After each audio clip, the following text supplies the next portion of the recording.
All right. Hi, everybody. This is Sébastien Lessard from Collège Boréal. I'm the contract training manager for the campuses of Hearst, Kapuskasing, and Hearst. And I'm joined today by my colleague at Option Emploi. How do you say it, Adèle? Employment Options, Option Emploi? Emploi. Employment Options, Emploi. Come. Yes. Yes, there we go. So we're going to learn a lot more today about Adèle's services.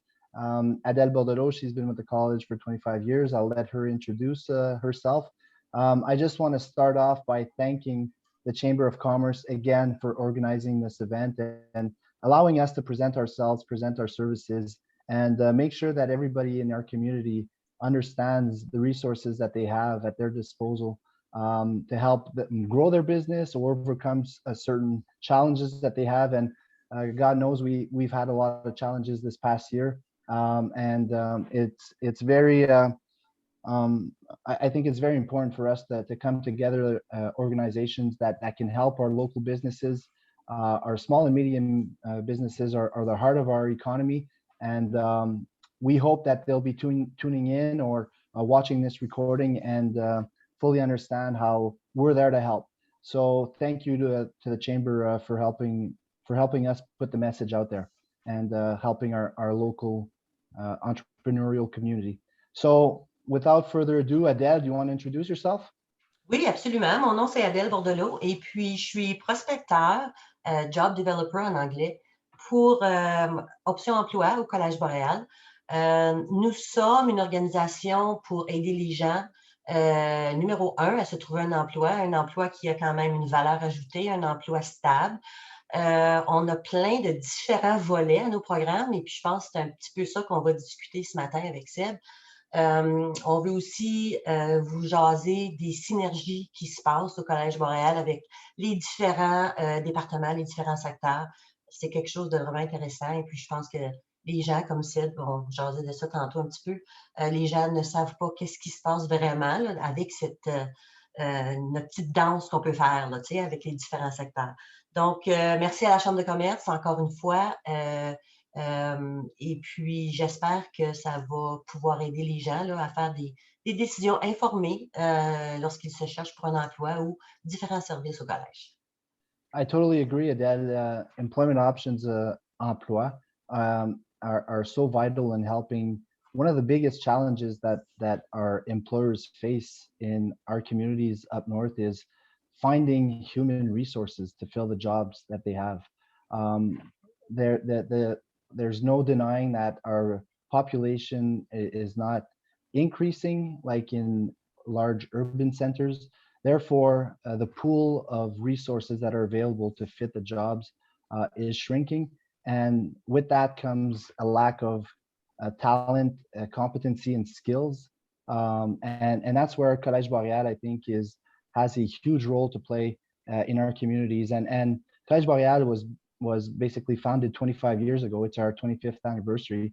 And when we talk about employment options as being a branch of Collège Boréal, it's a very important branch, and it's grown where we are now offering employment options through, I think, 22 different service points across the province. So it's a misknown perception or a reality that employment options emploi is part of Collège Boréal. So Adèle, as I was saying, has been an employee of Collège Boréal, even though she works for the branch of employment options. So today, I think what we want to do is basically present to you how we work together, our different branches. So Collège Boréal has been mainly known for offering post-secondary courses, right, Adèle? I think if you ask anybody in our community, what does Collège Boréal do? Most people think we offer post-secondary courses. But you want to tell them what else we do? We like to call ourselves a one-stop shop, un guichet unique. And Adèle, maybe you want to tell them what un guichet unique or one-stop shop is all about at Collège Boréal. Oui, absolument. Absolument. C'est justement ça. Une personne peut entrer dans les portes du Collège Boréal et puis avant de pouvoir avoir ce qu'elle recherche, qui est à la base un emploi. Okay? Quelqu'un qui vient au collège, que ce soit au niveau des services d'emploi, d'alphabétisation, du postsecondaire, c'est ultimement pour avoir un emploi down the line. Donc, quelqu'un peut entrer dans les portes du collège et puis venir excuse-moi, une personne veut avoir de l'information sur des cours, un programme au niveau postsecondaire. Bon, cette personne-là n'a pas les prérequis nécessaires. Donc, qu'est-ce qu'on fait avec cette personne-là? On pourrait la référer au service en alphabétisation pour faire des mises à niveau. OK? Disons que la personne manque le cours de mathématiques 12e année, quelque chose comme ça. Donc, la personne est référée en AFB. Ensuite, une fois que ça, c'est terminé, la personne peut ensuite aller dans les services d'emploi pour faire travailler le CV ou quoi que ce soit. Et puis ensuite, il y a tous les autres secteurs avant de pouvoir se rendre vraiment là, au niveau postsecondaire.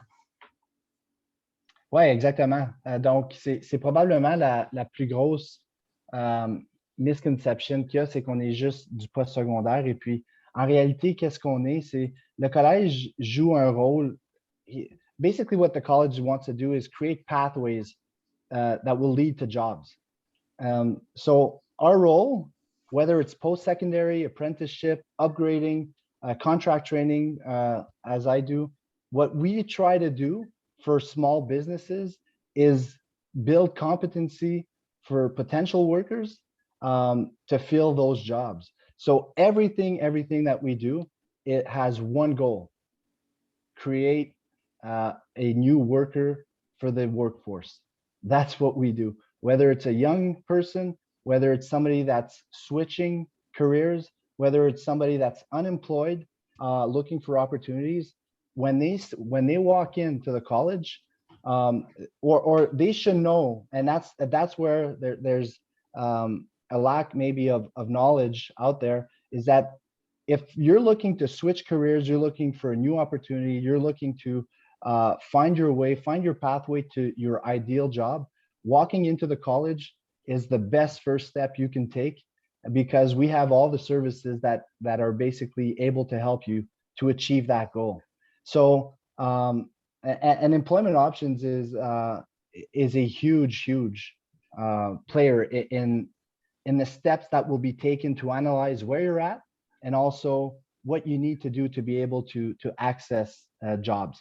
And employment options basically plays the bridge between employers and the pool of potential workers that is out there. So maybe I'll share a screen here, Adèle, and maybe you can talk to us about precisely what employment option does, both for somebody looking for a job, but also how you work with employers. So I'll just share our screen here for a little PowerPoint presentation that you've put together. And here we go. So you should be able to see this. So basically, you can start off by, you did that a little bit in your intro, but describing specifically what Employment Options Emploi, what its mandate is. Okay, so basically what we want to do with a job searcher is grant him him or her access to our services. Okay, so first of all, when a person comes in, they will receive a needs assessment. Okay, so the consultant will sit down with the person who's looking for work, and will assess all the barriers, if there are any, and the strengths and weaknesses. Say that their resume is not made up or is lacking, then one of our services is to work on that resume. On peut aussi regarder si la personne, comme je disais tantôt, a besoin de services en alphabétisation. Donc, on va les référer possiblement dans nos services de AFB, qui est alphabétisation. Ensuite, si la personne on détermine que la personne est job ready, donc est prête à se lancer dans le marché du travail. Donc maintenant, cette personne-là va être transférée à moi dans mes services pour que je puisse essayer de lui trouver un placement. Donc, il y a différents placements, il y a différents programmes. On va parler un petit peu tantôt des programmes pour les jeunes. On a des programmes avec Marie-Josée Tremblay. Marie-Josée s'occupe des jeunes avec le programme PAEJ et PAEJ. Et puis ça, c'est pour les jeunes avec certaines barrières à l'emploi. Le programme PAEJ, disons, c'est pour les jeunes qui ne sont pas à l'emploi et qui ne sont pas à l'école. Donc, c'est des jeunes de 15 à 29 ans. Et puis, comme vous voyez sur la présentation, the goal is to provide youth with meaningful long-term employment. Donc, qu'est-ce que Marie-Josée fait avec ces jeunes-là dans le programme PAEJ? On offre 60 heures, un minimum de 60 heures d'ateliers pour ces jeunes-là afin qu'ils soient prêts à aller travailler. Et puis ça, ces 60 heures-là, c'est quand même rémunéré pour ces jeunes-là. Donc, après les 60 heures d'ateliers, c'est tous des ateliers là, qui ont d'affaires avec soit la rédaction du CV, le processus de l'entrevue, stress management, time management, des choses comme ça. Tous des ateliers qui vont servir à aider ces jeunes-là quand ils vont entrer sur le marché du travail. Donc, il y a des subventions après, si on trouve des employeurs qui sont prêts à embaucher ces jeunes-là. Puis ça, c'est négocié d'un employeur à l'autre toujours. Donc, Marie-Josée négocie avec l'employeur selon les besoins du participant et puis aussi selon ou les besoins et les barrières du participant et selon aussi les caractéristiques de l'emploi. Si l'emploi est un petit peu plus compliqué, la formation doit durer un petit peu plus longtemps, comme de raison, la subvention va être un petit peu plus grosse. Donc, de toute façon, c'est négocié avec l'employeur toujours sur une base d'un employeur à l'autre. So that's part of a reality, right? So walking into the employment options, your clients will come with a different level of experience, a different age group, and you basically have different programs depending on where they're at in their life and what type of experience they've had, which is really, really interesting because it's not just you're coming in and basically you're trying to match them directly with an employer. If there are some deficiencies, you have funds that are there to basically build them back up and build capacity, work on essential skills so that when they do join the workforce, they're ready to join the workforce. So this is I've actually, if I can talk by experience when I was with the local employers where we went through the program and hired some folks that went through the youth job connection program, and it was very fulfilling to basically offer an opportunity as well for somebody that may have had some challenges, but with assistance, there's and good communication obviously between Marie-Josée and the employer. You actually get to really change the life of individuals. So it's a very gratifying program, and the help that's offered is priceless from Employment Options in regards to this program. Oui, puis aussi, Sébastien, j'aimerais juste que les gens sachent que les services d'Option Emploi sont ouverts à tous. N'importe qui, que tu aies 15 ans, que tu aies 80, nos services sont disponibles pour tout le monde. On a un centre de ressources, comme de raison, le centre de ressources est fermé en ce moment à cause des circonstances de la pandémie. Mais notre centre de ressources est ouvert à tout le monde. On a des placements aussi au niveau des services d'emploi qui sont pour... Il n'y a pas d'âge. Okay? Comme moi, je pourrais aider avec le placement d'une personne, disons, qui est à la retraite, qui veut réintégrer le marché du travail. Donc, je peux négocier un placement avec un employeur de ce côté-là aussi. Donc, je voulais juste faire certain que les gens comprennent qu'il n'y a pas seulement des subventions aux employeurs qui sont disponibles pour les jeunes, mais pour les gens de tous les âges. Boy, that's a great point. Like this service is literally for anybody, right? You can actually use or go through certain services, even if you have a job and you know you want to maybe change careers. You can start the process, right, by meeting with agents and talking to them about what some of the options are. And the fact that our agents are in contact with different employers to know what the jobs are available in our community. these services are definitely available for anybody. Um, Actually, yesterday was a great example, Adèle. I don't know if you know, but I got a call from an employer because in contract training, what we do is we basically um, we conceptualize training that will help upskill certain employees in an organization. But I got a call from an organization saying, hey, we're looking for an employee like right now, like to start tomorrow.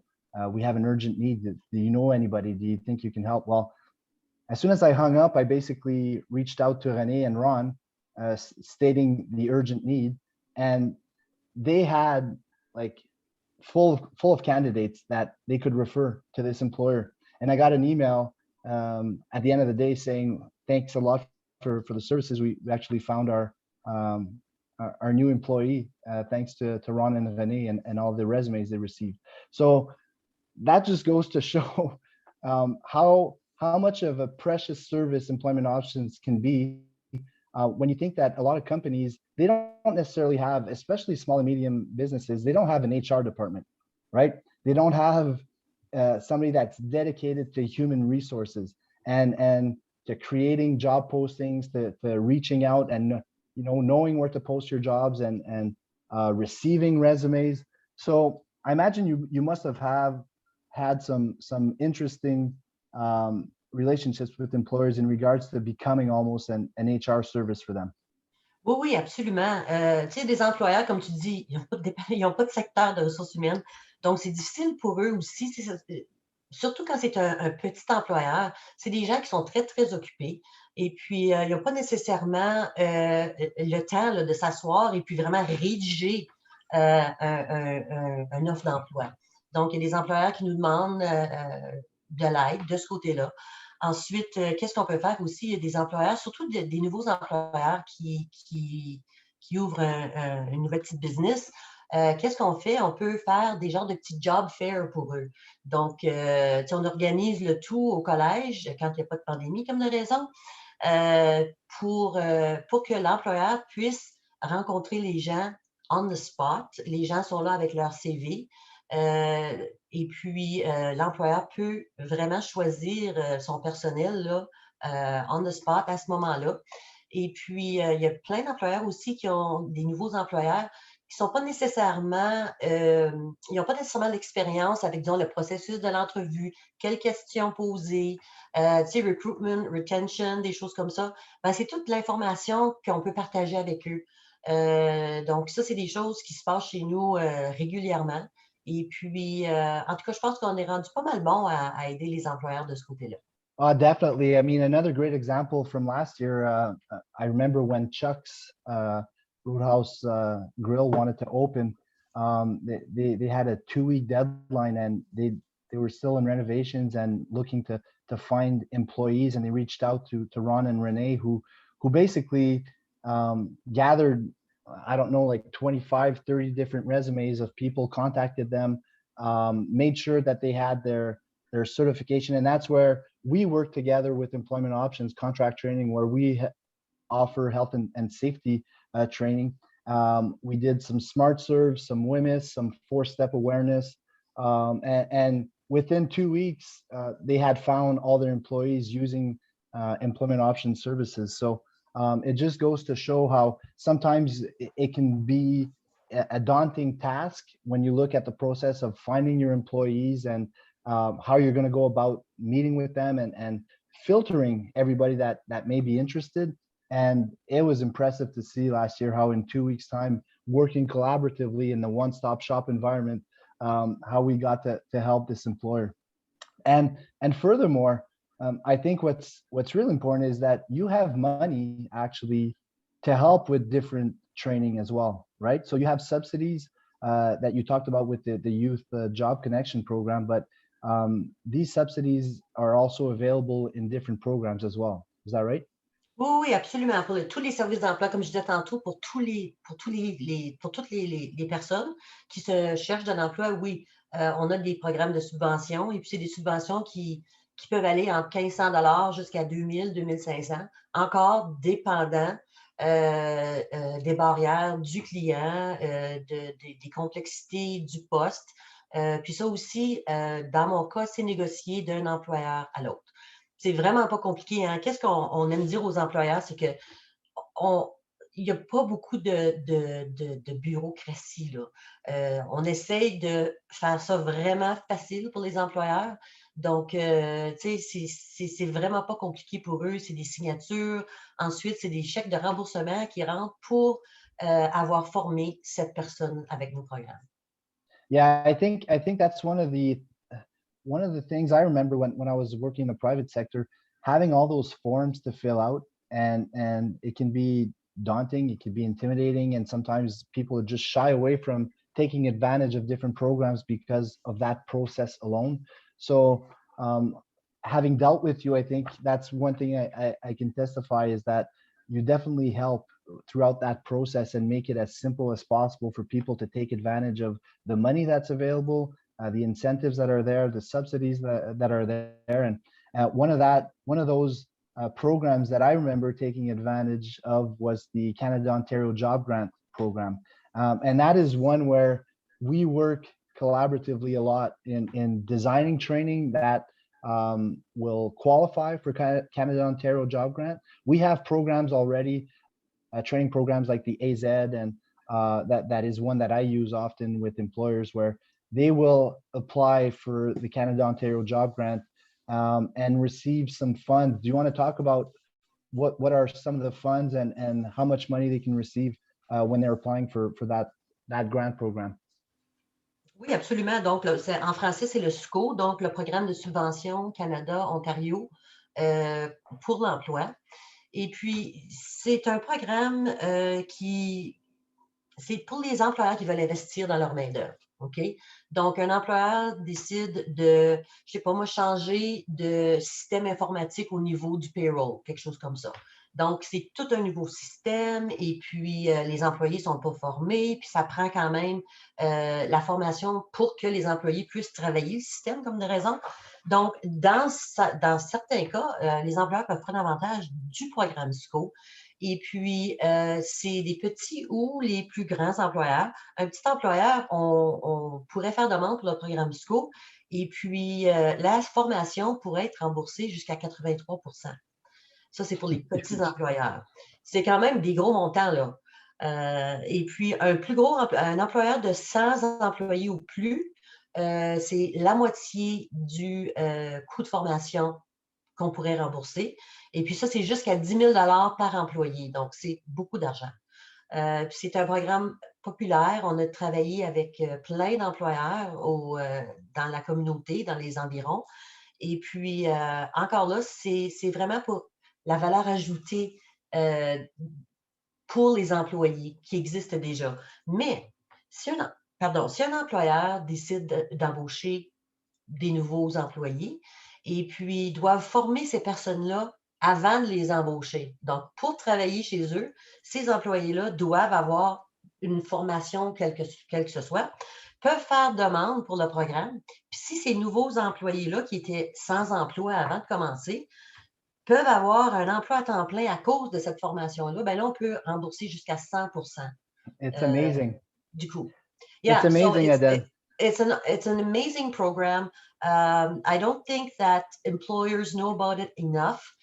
I know that training is extremely expensive, but again, with all the services in the colleges and what we do together with you, Sébastien, you can help an employer decide on what kind of training would benefit them the most, and then refer them back to me with the program, the Canada Ontario Job Grant, and we can see what we can do with subsidies when it comes to that particular program. Exactly. Like when I say that I've used it when I was in the private sector. So an example of how we used it was for asbestos training. So the employer I was working with had an opportunity to bid on a contract, but he needed to have qualified workers to work in the asbestos field. And if he didn't get that contract, so he obtained the contract. If his workers weren't certified to work with asbestos, they were going home because they would have been laid off. So this was a winter contract in the construction industry where You don't have as much work as during the summertime. So the fact that they could get that training allowed them to keep on working during the entire process, which made them qualify for the Canada Ontario Job Grant. And then you have in the construction industry still, you take somebody like Lessard Construction who lays off some summer workers because it's forestry operations, and they've used the grant as well to get some laborers to make them truck drivers. So they applied for grants and they received the Canada Ontario Job Grant so that a laborer would get a AZ license so he could work on the forestry operation. So those are the types of examples where these subsidies are precious to help employers who don't always have the funds to invest into training or to upgrade skills within their organizations. And that actually leads me to what it is that I do as well. And with contract training, that's exactly the route that we're taking. So we do work with you with employment options with second career. I don't know, maybe you can touch a little bit upon second career as another funding opportunity for workers that are looking at changing careers possibly. And that it's not directly related with an employer, but rather a job seeker, that there is funding out there for certain specific certain training. Yeah, I'm certainly not the expert. Ron Villeneuve or René Sigouin are the consultants, and they actually work with second career. So I'm not going to give you the nitty gritty details No, because I don't want to lead anyone on the wrong path. But basically, it's someone is for unemployed people who have had access to unemployment insurance in the last 5 years, and they want to change careers, so second career. And it has to be in an area or a sector, an economic sector that's in demand, yeah. for example. Okay. And I'm not sure about the amounts that would be given to that person who would qualify, but that again is negotiated and determined by the ministry with one of our consultants. But it is a wonderful program, and it is available. And I would really encourage anyone who wants to make a life change. And just to contact our offices and to see if Ron or Renee could explain the program to them and to see how they could benefit from it. Yeah, definitely. I mean, that's the government right now is making money available for training. And in contract training, when we're talking about pathways, there's always been money for post-secondary, and there's been money for apprenticeships. But when it comes to contract training, it's always been the responsibility of the employers to basically pay for the entirety of training when they wanted to upskill their employees. And with the challenges we're facing now, especially with the pandemic, where a lot of people lost their jobs, a lot of people will be looking at redirecting their career or jumping from one industry to another. Micro credentials is the new hot term that the government has been pushing. And what micro credentials are will be a new recognized training path where post-secondary institutions will be designing different micro credential courses, which will basically allow people, once they followed a micro credential course, to access employment. So the goal of micro credential courses is to work directly with employers to define what type of training is needed to give access to jobs they have in their industry. So I just wanted to leave everybody with this aspect here. There's a micro credential challenge fund that's been made available by the province of Ontario. It's a $15 million envelope, and post-secondary institutions like the Collège Boreal will have 8 weeks to submit micro-credential courses. And if they are qualified, what it will do is basically offer free training opportunities for participants to follow these courses, these micro-credential courses, and then access a new career or find a job. So we'll be reaching out to employers, and obviously what we'd like as well is for employers. So everybody that's going to be watching this today, we'd love for employers to reach out to us as well. and say, hey, if we could design this type of training and have people go through this training, I would have jobs for them right away. This is the entire goal of the province, is to match post-secondary institutions with employers in different industries and start building training opportunities, which can be from 2 to 12 week long. You can have multiple micro-credentials as well that people can take that are related to one specific job, but it's all about building capacity. And in Northern Ontario, if there's something that is important, when we did talk about a shrinking pool of talent, having training opportunities is going to be the key to our future and to making sure that we fill these jobs that are available. So like Collège Boréal, I hope today people got a sense that we're really here to help. We have a lot of resources, a lot of branches, a lot of services that are there to help. And oftentimes employers think that it's made for individuals, but actually Collège Boréal is there to work with employers as well. So it's not about just receiving individuals coming through our doors, but it's working collaboratively with employers to make sure that we can design proper training and that you know about all the resources, the subsidies, the programs that are available to you, and how we can help you, you know, overcome certain challenges or maybe seize some opportunities. So I hope everybody has a better understanding of what we do. And obviously, if you don't, well, we're just one phone call away or one email away. And I don't know if you had anything else you wanted to add, Adèle, regarding employment Non, options. peut-être juste le fait que on est une petite équipe au Collège Boréal, mais je pense que c'est probablement notre plus grande force, le fait qu'on est une petite équipe, parce que je pense qu'on travaille tellement bien ensemble. On connaît les programmes des autres secteurs, on les connaît à fond. On a une très bonne communication d'un secteur à l'autre. Donc, en tout cas, moi, je trouve qu'on a une merveilleuse équipe et puis j'invite tout le monde à nous donner un coup de fil. Et puis, si vous cherchez un emploi, on va vous dire par où commencer. Yeah, definitely. I mean, we've got a dynamic team is what I want to say as well. You know, we have Adèle that has experience and we have newcomers in the work field. Are you calling me old? No, I would never do that. Experience. I'm experienced as well, Adèle. Used. No. So, like once you walk through our doors and you meet one of our team members, you'll immediately get a sense that we're there to help.